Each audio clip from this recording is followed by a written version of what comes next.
있고 서부도 있지요. 그런데 그런 곳을 갈 때에 안내원, 즉 가이드가 있는 것과 없는 것의 차이는 어떤 것이 있을까요? 요즘 이제 여행을 할 때에 어느 정도 영어가 되니까 의사소통이 되잖아요. 그래서 여행 경비도 아낄 겸 직접 책을 보고 또 인터넷 살펴봐서 이제 여행을 떠나는 사람이 제법 있습니다만은, 그렇게 가가지고 낭패 보는 사람들이 참 많이 있는 것을 보게 됩니다. 돈을 들인 만큼 볼 것을 보지 못하고 알 것을 알지 못하고 그냥 되돌아오는 경우가 참 많이 있다는 그런 말도 들어봐요. 그런데 가이드가 있다고 한다면 어떨까요? 가이드가 있다고 한다면 눈으로 보는 것에 그치지 않고요, 그 나라의 역사, 문화, 또 사건 속에 담겨 있는 그런 이야기를 들으면서 이런저런 지식도 얻고요, 또 물건에 대한 정보도 얻다 보니까 좀 더 좋은 물건을 싸게 구입하는 경우도 있는 것을 보게 됩니다. 저 같은 경우는 이 성지순례를 많이 갔는데요, 그런데 가이드를 통해서 얻었던 그 정보들을 가지고 목사님한테 그 정보를 제공을 해요. 그랬을 때 목사님 중에서는 이제 다이아몬드 있지 않습니까? 뭐 3부, 5부 이러한 것을 구입을 하시는데, 여러분 이스라엘 가가지고요, 이스라엘 보석상에서 이야기하는 그 가격을 다 주는 사람은 짱구입니다. 정찰제요? 흥정해 보십시오. 다 깎아줍니다. 이러한 팁을 누구한테 얻었느냐? 가이드한테 얻었던 것이거든요. 그러다 보니까 좋은 물건을 좀 더 저렴하게 사오는 케이스가 왕왕 있는 것을 보게 돼요. 그리고 더 나가서 이스라엘 하면은 이제 그 사이에서 나오는 화장품, 소금이 대단하지 않습니까? 이거 정찰제 깎을 수 있을까요? 깎지 못할까요? 사람 많은 데는 죽어도 안 깎아줍니다. 그러나 한참 기다렸다 소원했을 때 이거 좀 깎아주세요. 얼마 주세요. 흥정하면요 다 됩니다. 참 그거 신기합니다. 그러므로 우리가 여행을 할 때에 가이드가 있느냐 없느냐, 이것은 뭘 결정하냐? 내가 여행을 통해서 갖는 행복 지수라는 거 있지 않습니까? 이 행복 지수를 결정한다, 이렇게 말할 수 있어요. 그런데 우리가 여행만 해도 가이드가 있느냐 없느냐, 여기에 따라서 행복 지수가 결정이 되어지는데, 우리 인생길에 있어서 누군가 나를 도와준다고 한다면, 나를 이끌어준다고 한다면 그만큼 인생길이 쉽고 그리고 유익하며 평안해지고 행복해지지 않을까요? 성경을 보면은 우리 인생길에 이렇게 우리를 가이드해 주시는 안내자가 있는데, 이 안내자가 누구냐라고 할 때 그 안내자를 가리켜서 하나님이시다, 이렇게 말을 해요. 이 하나님은 어떠한 가이드보다도 더 뛰어나시고 비교할 수 없는 그런 분이시다고 이렇게 이야기하면서 우리에게 확신을 심어주고 있는 것을 우리가 보게 되어집니다. 오늘 본문만 해도 그래요. 오늘 본문의 말씀을 좀 정리해드리면, 우리 하나님은 어떤 가이드냐라고 할 때 첫 번째 에벤에셀 하신 하나님, 다시 말하면 여기까지 인도해 주신 하나님이라는 거예요. 따라서 해보십시다. 여기까지 인도해 주신 하나님. 성경을 보면은요, 이스라엘 민족을 가장 괴롭혔던 민족이 어떤 민족이냐라고 할 때에 블레셋이에요. 블레셋처럼 이스라엘을 괴롭혔던 민족이 없어요. 그런데 이 블레셋이 까닭없이 괴롭혔을까라고 했을 때에 성경을 보니까 이유가 있어요. 이유가. 어떤 이유가 있느냐라고 할 때, 이스라엘 백성이 하나님을 떠나서 우상을 섬기고 하나님의 뜻을 쫓지 아니할 때에 하나님께서는 블레셋을 이스라엘 징계하는 채찍으로 사용하셨던 것을 보게 돼요. 오늘 본문도 마찬가지예요. 사무엘 그 선지자와 사사가 되기 이전에 이스라엘 백성의 타락상을 보면은 끔찍합니다. 얼마나 타락했느냐면은 대제사장이 엘리였었거든요. 엘리의 두 아들, 그 두 아들이 그 성전 안에 성막 안에서 행했던 짓거리를 보면은요, 이거는 말할 수 없어요. 그러다 보니까 이스라엘 백성들이 엘리 제사장의 말을 듣질 않았어요. 정경과 따르지 않았어요. 그러므로 자연히 그 사회상이 어떻겠느냐라고 할 때에 다 내가 복음이야, 내가 복음. 그렇게 살았다는 것이죠. 그런데 사무엘이 등장하면서 사무엘이 처음으로 했던 것이 뭐냐면 이스라엘 백성에게 너희들 다 우상 버리고 하나님께 돌아와라, 회개해라, 이것을 외치면서 이스라엘 민족들을 다 미스바로 부른 거야.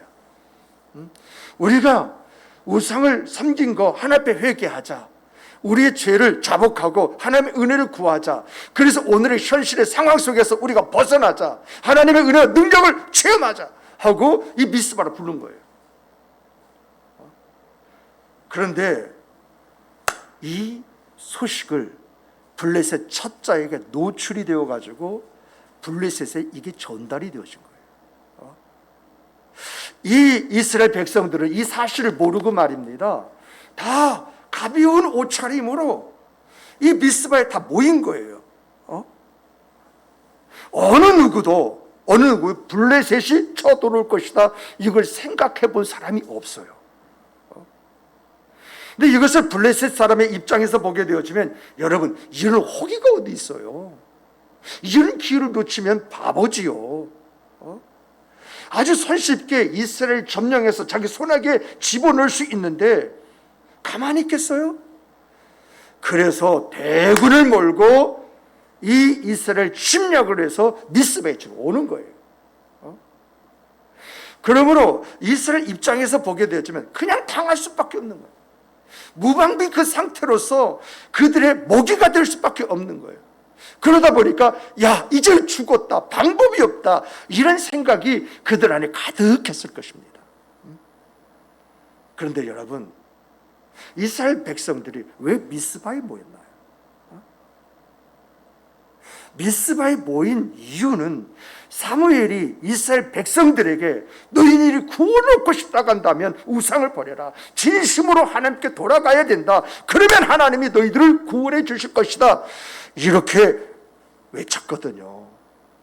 이 소리를 듣고 이스라엘 백성들이 자기들이 섬겼던 바알과 아스타롯과 이방신을 다 버리고 자기 죄를 참회하며 하나님의 용서를 구하기 위해서 이 미스바에 모인 것이거든요. 이것이 지금 블레셋에게 침략의 빌미를 줘가지고 무방비 상태로서 꼼짝없이 당할 수밖에 없는 그런 상황에 지금 몰려있게 된 것입니다.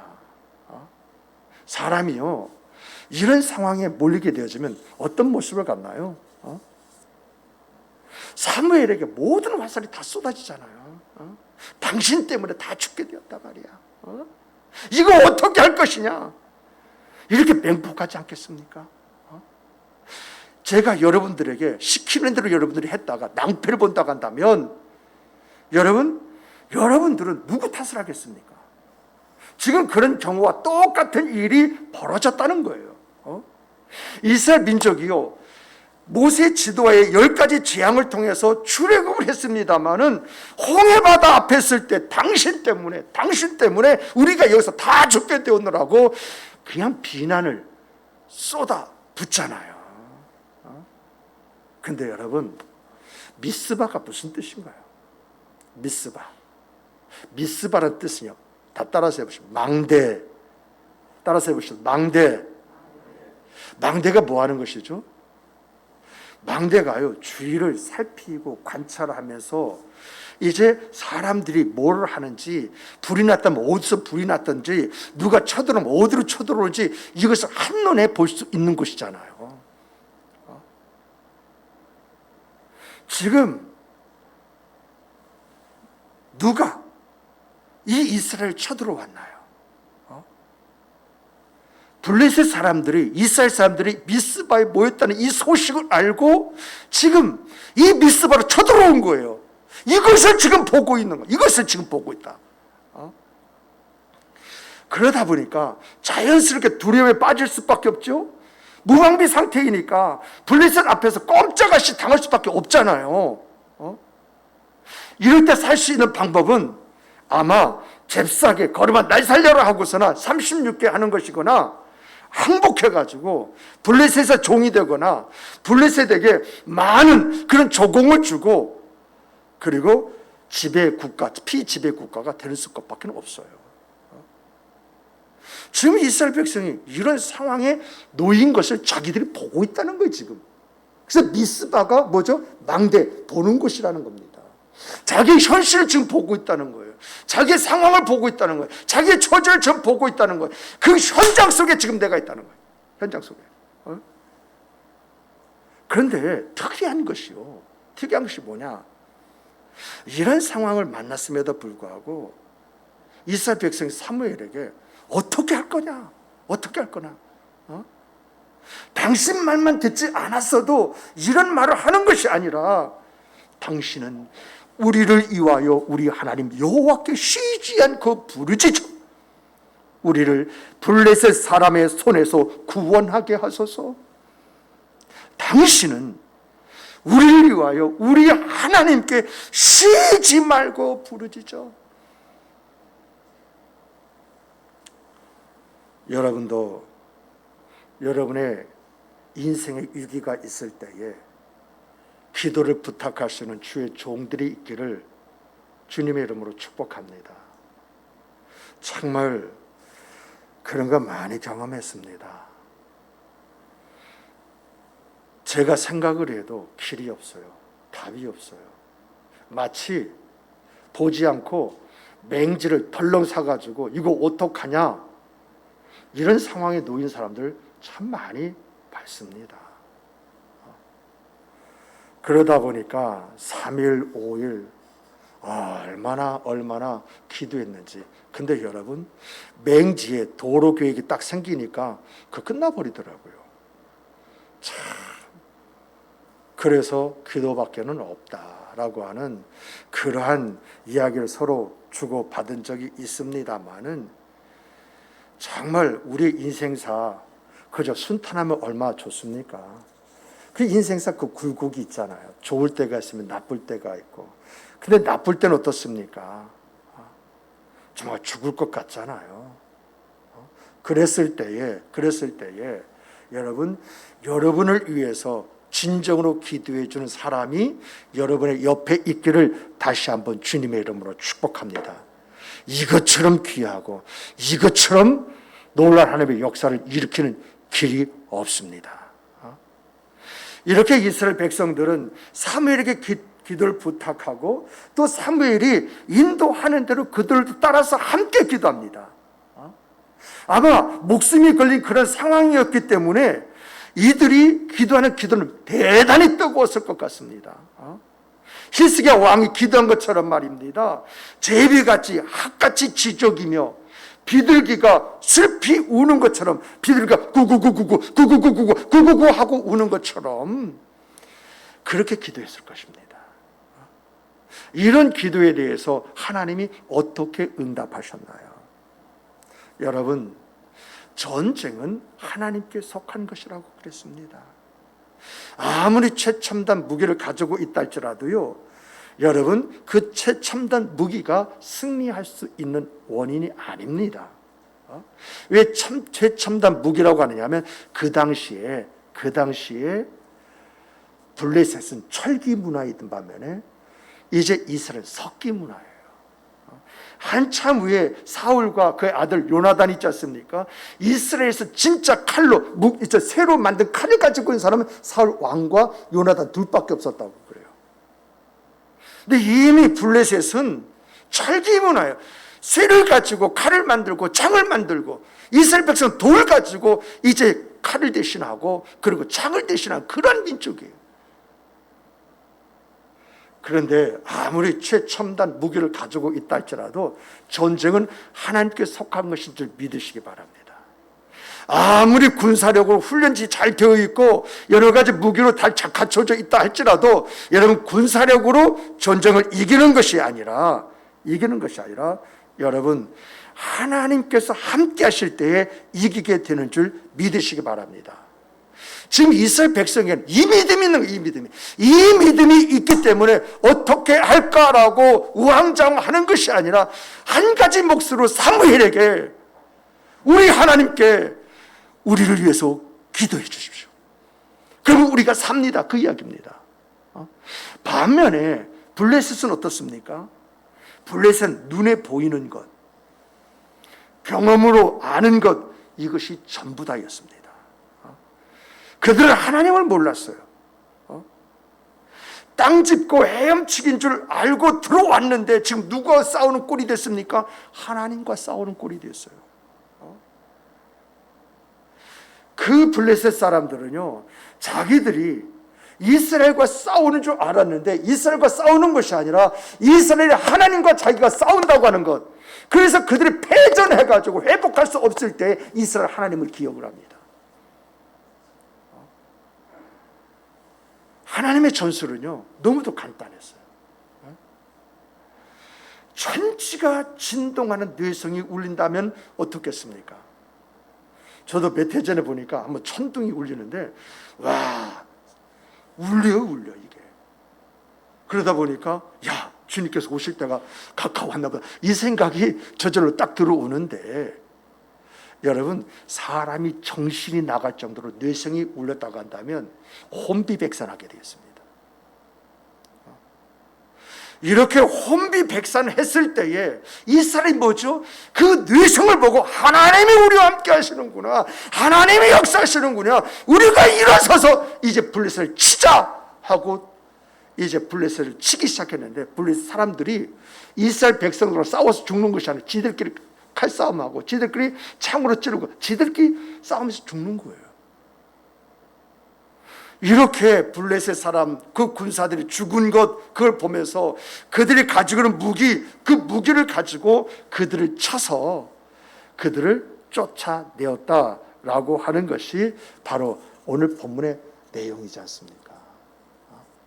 이렇게 전쟁에서 승리를 하고 난 다음에 사무엘이 이스라엘 백성들에게 돌을 다 주워 가져와라 해가지고 기념비를 세우고, 그 기념비를 세우면서 함께 찬양하는 가운데 그 비석의 이름을 뭐라고 합니까? 에벤에셀이라고 합니다. 에벤에셀. 근데 여러분, 우리가 여기서 주목해야 할 것이 이상한 글이 있잖아요. 왜 여기에서 이 기념비를 세우는데 이 기념비를 미스바와 센 사이에 두었다라고 이야기할까요? 여러분과 저는요, 어떤 면에서 성경이 말하고자 하는 그 단어의 그 깊이까지 들어가지 못하는 그러한 안타까움이 있습니다만은, 왜 오늘 성경에서는 그 에벤에셀, 그 기념비를 세우는 곳을 망대와 센 사이에 세웠다고 이렇게 이야기할까요? 그러면 우리가 미스바라고 하는 것은 이미 여러분 말씀드려서 알잖아요. 망대, 모든 것을 보고 느끼고 알고 있는 장소. 쇠는 다른 것이 아니라 바로 날카로운 바위다라는 뜻을 가지고 있어요. 날카로운 바위. 이것을 해석하면 뭐라고 해석할 수 있나요? 내 현실을 극복하고 이겨낼 수 있는 기도를 이야기합니다. 그래서 날카로운 바위다. 이건 뭐죠? 내 현실을 쪼개고 내 현실을 회복시키고 내 현실을 아름답게 만들 수 있는 바로 그 날카로운 바위가 바로 기도라는 것입니다. 그러므로 이 말은 무슨 말이죠? 보고 느낀 것에 두려움에 떨기보다는 그것을 기도로 극복해 갔다. 그래서 거기서 나온 것이 에벤에셀이다. 그 이야기예요. 아멘이십니까? 아멘이십니까? 사랑하는 성도 여러분, 에벤에셀은요, 내 삶의 현장에서 부딪히는 문제들, 그것을 기도로 풀어가고 해결했던 내 신앙의 경험입니다. 우리에겐 다 이런 에벤에셀이 있어요. 그런데 문제는 뭘까요? 우리의 문제. 우리는 다 여기에 멈추어져 있다는 거예요. 베드로와 요한과 야고보가 변화산에서 주님과 모세와 엘리야가 같이 있는 걸 보고 주여 여기가 좋사오니, 이런 것들이요 우리 안에 깔려 있어요. 여러분, 우리가 이런 생각을 갖는 순간부터 퇴보된 줄 아시기 바랍니다. 뒤떨어지게 되어 있는 줄 아시기 바랍니다. 하나님의 역사가 멈춰요. 이런 징조가 있는 그 사람들을 참 많이 봐요. 그러므로 여러분과 제가 하나님이 여기까지 인도해 주셨다라고 하는 걸 경험했다고 한다면 우리가 어떻게 해야 되느냐? 저기까지 인도하실 그 하나님을 바라보는 여러분과 제가 되길 주님의 이름으로 축복합니다. 여기서 에베네셀에서 저기를 바라보는 이 바라봄이 있을 때에 하나님의 인도가 있고 하나님의 역사가 있는 것입니다. 그래서 두 번째는 여호와 이레, 우리 따라서 해보십시다. 하나님을 바라보자. 여호와 이레라고 하는 것은요, 저기까지 인도해 주실 하나님이다, 그 이야기예요. 우리가 알고 있어야 할 것은요, 하나님은 어떤 하나님이냐라고 할 때 우리 하나님은 나를 여기에서 만족해 하시는 하나님이 아니라 저기를 바라보고 저기까지 가게 하시는, 이끌기를 원하시는 우리 하나님이라는 이야기예요. 여러분, 하나님께서 이스라엘 백성을 홍해 앞까지만 인도해 주셨나요? 홍해 앞까지만 인도해 준 것이 아니라 홍해 앞에서 홍해를 건너가게 하신 하나님이에요. 만나와 여러분, 하나님이요 이스라엘 백성 출애굽을 할 때, 그래 너희들 가는 길이 있으니까 먹을 음식을 준비하라고 그랬어요. 그것만 준비하게 하신 하나님입니까? 하나님은요 만나와 매출하게도 주신 하나님이에요. 광야 40년 동안요 살아남을 수 있는, 살아갈 수 있는 그런 음식을 주신 하나님이시다는 거예요. 여러분, 이스라엘 민족이 최초로 출애굽해 가지고 아말렉과 전쟁을 합니다. 전쟁을 했을 때에 여호수아를 앞세웠습니다마는 전쟁은 사람의 힘과 능력이 있는 것이 아니라 기도에 있다 해서 모세와 아론과 훌을 기도하게 만드셨던 것입니다.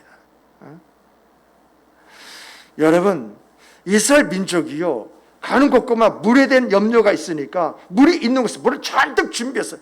그 물을 준비할 수 있도록 하나님이 인도해 주셨을 뿐만 아니라 물이 없을 때 반석을 깨서라도 그 물을 먹이게 하시는 하나님이에요. 낮에 그 행보를 할 때에 뜨거운 땡빛, 그걸 걸어갈 수 없으니까 구름 기둥만 주신 것이 아니라 밤에도 이렇게 가야 할 때가 있기 때문에 이제 불 기둥까지 주시는 하나님이라는 거예요. 지금 제가 말하려고 하는 것이 뭐예요? 말하려고 하는 것이, 여러분, 하나님이요 오늘 1억을 주셨다고 한다면, 여러분과 제게 1억이라는 돈을 주셨다고 한다면 하나님은 1억만 주시는 것이 아니라 10억도 주실 수 있고 100억도 줄 수 있는 것을 믿으시기 바랍니다. 정말 우리는요 하나님께 많은 것을 받으면서 하나님의 능력을 제한시킨 못된 버릇이 있는 것 같아요. 어떻게 하나님 말씀만 가지고 이 세상 살 수 있냐? 어떻게 신앙생활 잘하라고 그렇게 강요할 수 있느냐? 하나님의 능력을요 내 생각에 딱 가둬놓고 내 생각이나 경험으로 세상에 지나 사람들의 성공담을 가지고 이야기를 합니다. 이런 분에 대해서 내가 자신 있게 이야기할 수 있습니다. 이런 분은 여기까지입니다. 더 이상은 아닙니다. 서서히 뒤쳐져가는 자기를 발견하게 될 것입니다. 이건 예언이라고 말해도 과언은 아닙니다. 저는 성경 말씀을 봤습니다. 체험했습니다. 그래서 보는 것을 이야기하는 것입니다. 그러므로 우리가 어떻게 해야 되는 것입니까? 우리가 어떻게 해요? 여러분, 하나님께서 우리의 삶 속에서 무한대로 역사하실 수 있도록 그 장을 열어놓는 성도 여러분 되시길 주님의 이름으로 축복합니다. 여러분들이 하나님께서 나를 여기까지 인도해 주셨다라고 하면서 믿고 고백한다면 저기까지 인도해 주실 것을 믿는 그 눈을 가지고 바라보면서 고백하며 나가시기 바랍니다. 이런 여러분의 되어짐을 통해서 저기를 여기로 만드시는 귀한 성도 여러분이 되시기를 주님의 이름으로 축복합니다. 저는 여러분들이 어떻게 보실지 몰라도요, 제가 한 6년 정도 됐죠. 성우성 목사를 부흥회를 한 2번 모셨을 때에 성우성 목사님이 뜬금없이 다른 교회에서는 하나나 많이 둘 보이는데 우리 교회는 4, 5이 보인다는 거예요. 그래서 하는 말이 뭐라고 하느냐, 그 사람들이 지금까지 만져보지 못한 돈을 그 사람들이 만져보게 될 것입니다. 이런 말을 해요. 처음에는 믿기보다는 야 정말 우리 교회 성도들이 그렇게 되었으면 참 좋겠다 이런 바람만 가졌어요. 근데 2번째 부흥회 할 때는 하나님께서 어떤 분에게 10억 이상을 주실 것이다, 어떤 사람의 귀를 열어주실 것이다, 어떤 사람 생각 이상의 것을 주실 것이다, 어떤 분은 목사님을 도는 헌신자가 될 것이다, 이렇게 말을 하는 거예요. 아주 구체적으로. 저는 그때부터 우리 교회 집사님들이 그렇게 되기를 원해서 기도해 왔습니다. 지금 한 6, 7년 정도 됐습니다. 지금 어떻습니까? 오늘 와서 보니까 그 말이 과연 설교적 멘트, 부흥사들이 하는 멘트입니까? 아니면 하나님의 의지의 표현이 그분의 입을 통해서 우리에게 주어지고 나타났다고 이렇게 보십니까? 여러분들이 6, 7년 전에 내 모습을 한번 보십시오.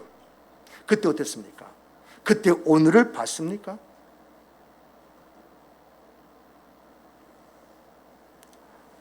정말 이런 부분들을 참 신기하다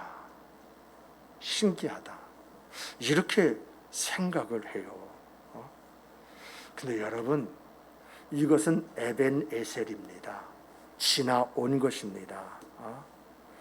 이것으로 만족하고 이것으로 자기 존재를 확인한다고 한다면 이 사람은 서서히 뒤처지게 되어져 있습니다. 여러분, 10년 전 1억하고 오늘 1억하고 차이가 뭡니까? 10년 전에 1억은 크게 보였습니다만 지금 1억은 애들도 1억, 2억, 3억 이렇게 이야기를 합니다.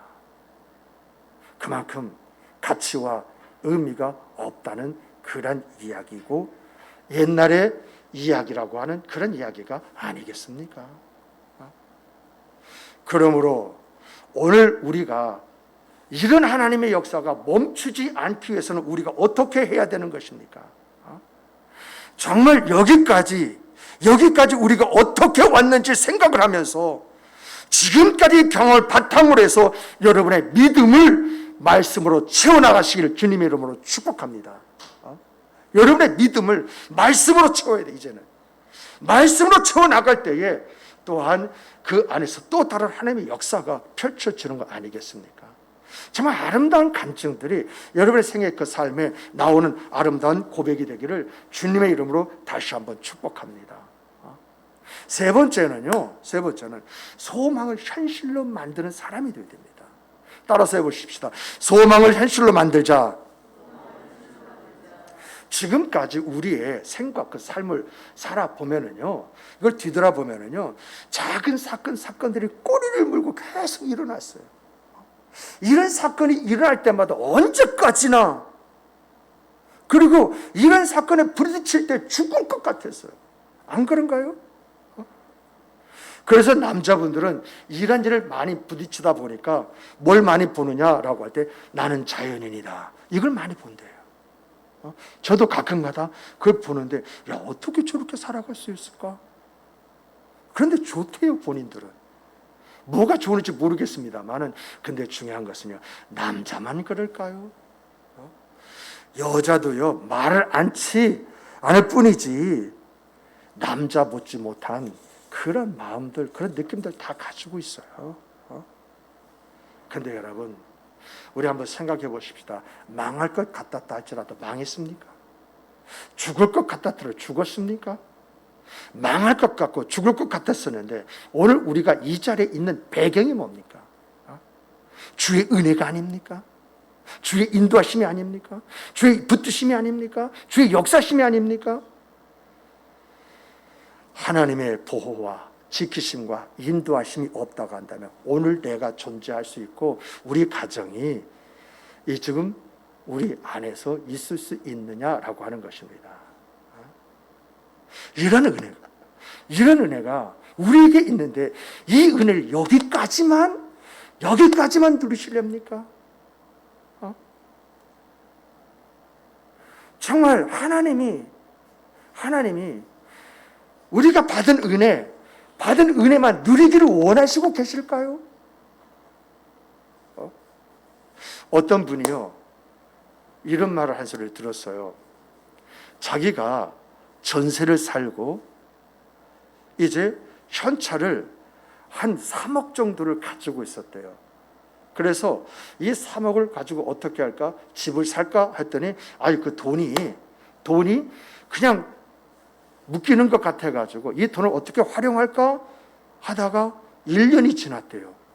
1년이 지나고 난 다음에 보니까 그 돈으로는 그 집을 살 수도 없더라는 겁니다.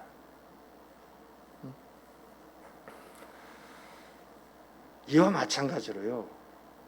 세상을 하루가 다르게 변하고 있는데 하루가 다르게 달라지고 있는데 우리가 멈춰 서 있다가 한다면 우리는 어떤 사람이 되겠느냐라고 하는 것입니다. 제 말은요.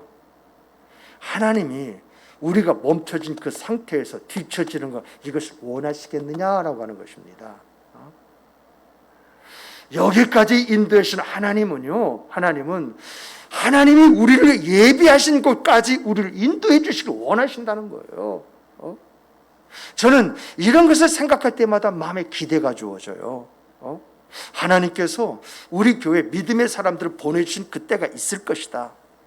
여러분이 환상을 보았던 것처럼 여러분이 꿈을 꾸었던 것처럼 그날이 올 것이다 믿고 있습니다. 그래서 교회 성장 목표도 1단계가 153명 2단계가 300명 3단계가 300명 이상 이렇게 구분을 하고 기도하면서 여기까지 온 거예요. 아직까지 하나님이 응답은 해주시지 않았습니다만 이상의 다른 것은 다 응답해 주시는 것 같은데 이것만큼은 아직 응답이 없기에 하나님의 뜻은 어디에 있는가? 좀 더 하나님의 때를 기다리려면 이제 무릎으로 가야겠구나 하는 그러한 생각을 갖게 됩니다. 그런데 이런 생각을 가지면서도요, 이렇게 우리 교회가 성장이 되어지게 된다면 그때 우리가 어떤 일을 할 수 있을까? 이런 생각을 하면 마음에 흥분이 되는 거 있잖아요. 사랑하는 성도 여러분, 하나님은요, 우리가 하나님께서 예비해 두신 곳 있죠. 그곳까지 함께 가기를 원하세요.